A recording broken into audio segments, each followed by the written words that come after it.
Allais-je sauter? En équilibre au bord de l'abrupte falaise, je me tenais à la merci des éléments, les orteils plantés dans la terre nue à mes pieds. Une brusque saute de vent aurait pu me faire basculer en avant aussi bien qu'en arrière.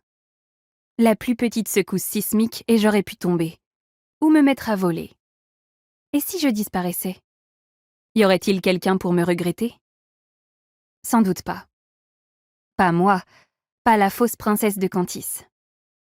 40 pieds plus bas, les vagues s'écrasaient sur les rochers, éclaboussant la pierre grise d'écume blanche. J'aurais voulu plonger dans le bleu de cet océan. J'aurais voulu échapper aux attentes de tous, même un court instant. Sauf que, si j'avais sauté, je me serais mise en retard. Et en me mettant en retard, je me serais retrouvée dans les ennuis jusqu'au cou. Margot allait me botter les fesses si je manquais la rencontre organisée avec les guerriers du Turat, invités par père en Cantis.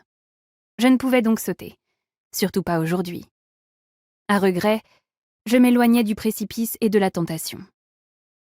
Ce n'était pas comme s'ils avaient besoin de moi pour cette corvée, mais ils se chargeraient de charmer nos hôtes. La légitime princesse de Cantis, c'était elle. On préparait ma demi-sœur depuis sa naissance pour cette occasion, pour accomplir cette performance.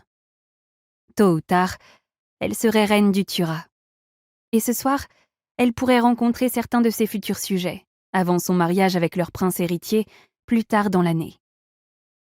Ma présence serait entièrement inutile, mais je faisais de mon mieux pour ne pas irriter Margot, ma belle-mère, ainsi que mon père.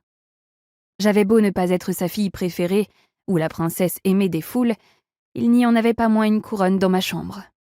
Et en ce jour, il s'agissait de montrer aux Turans combien brillaient nos couronnes.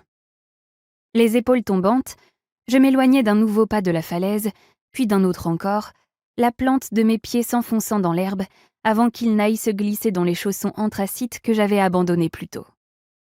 Mais sans me laisser le temps de me rechausser, un martèlement de sabots attira mon attention vers la route.